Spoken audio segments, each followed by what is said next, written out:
Assalamualaikum warahmatullahi wabarakatuh. Gimana kabarnya anak-anak Ustazah yang soleh dan soleha? Hari ini kembali lagi belajar dengan Ustazah, yaitu pelajaran IPA. Buka buku kalian semua IPA di halaman bab 2, yaitu mengenai lanjutan yang sebelumnya yang Ustazah sudah jelaskan, yaitu adalah bab 2 daur hidup dan makhluk hidup. Daur hidup makhluk hidup. Nah, selanjutnya Ustazah akan jelaskan yaitu adalah daur hidup tumbuhan. Sebelumnya Ustazah sudah jelaskan daur hidup hewan ya. Nah, daur hidup tumbuhan biasanya dimulai dari biji. Nah, contoh tumbuhan yang mengalami tahapan dari biji yaitu apel, rambutan, mangga, jambu, dan nangka. Nah, lihat halaman 33. Nah, yang Ustazah buatkan di slide ini buku kalian bisa kalian stabilo atau kalian tandai di bawahnya untuk memudahkan juga kalian dalam belajar. Nah, coba kalian lihat halaman 33, yaitu proses daur hidup pada apel. Nah, yang pertama nomor 1, coba kalian lihat itu adalah biji. Nah, biji apel yang ditanam akan tumbuh akar. Nah, yang kedua itu akar sudah mulai terlihat semakin panjang ya. Nah, lalu muncul tunas. Nah, tahap ini disebut dengan yang namanya kecambah.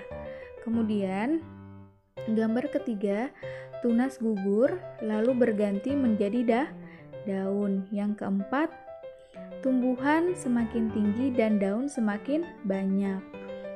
Nah, yang kelima, biji apel tumbuh menjadi tumbuhan muda. Dalam tahapan ini, tumbuhan belum memiliki akar dan batang yang kuat. Dan yang keenam, lalu terjadilah tumbuhan dewasa yang memiliki batang yang kokoh serta daun yang lebat. Nah, tumbuhan dewasa ini dapat menghasilkan bunga yang siap menjadi buah apel. Nah, ini adalah salah satu contoh daur hidup tumbuhan. Kalian bisa cari di internet, kalian bisa lihat sendiri bagaimana daur hidup tumbuhan rambutan, mangga, jambu, dan nangka. Nah, di mana itu mulai tahapannya dari biji.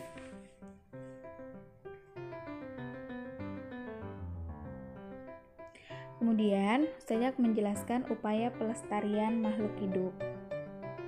Nah, kan hewan dan tumbuhan ini ternyata memiliki manfaat bagi manusia. Antara lain yaitu yang pertama sebagai sumber ilmu pengetahuan. Yang kedua bermanfaat untuk sumber pangan dan obat-obatan, serta menjaga keseimbangan lingkungan dan alam sekitar. Nah, oleh sebab itu setiap orang perlu melakukan upaya pelestarian. Nah, upaya pelestarian hewan dan tumbuhan perlu dilakukan agar hewan dan tumbuhan tidak punah. Nah, caranya yang pertama yaitu agar hewan dan tumbuhan tidak punah. Yang pertama, 1. Penegakan hukum terhadap perburuan hewan langka dan penebangan hutan. Nah, peraturan tersebut ini berisi larangan dan sanksi bagi orang yang melanggar. Lihat halaman 35.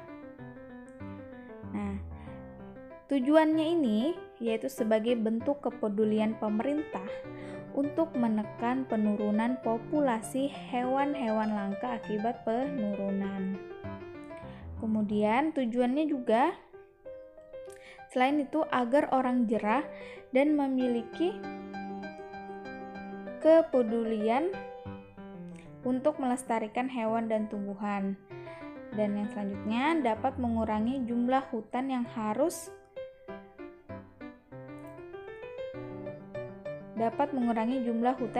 ditebang dengan menerapkan sistem tebang pilih tanaman dan reboisasi sehingga tumbuhan langka tetap dapat dilestarikan.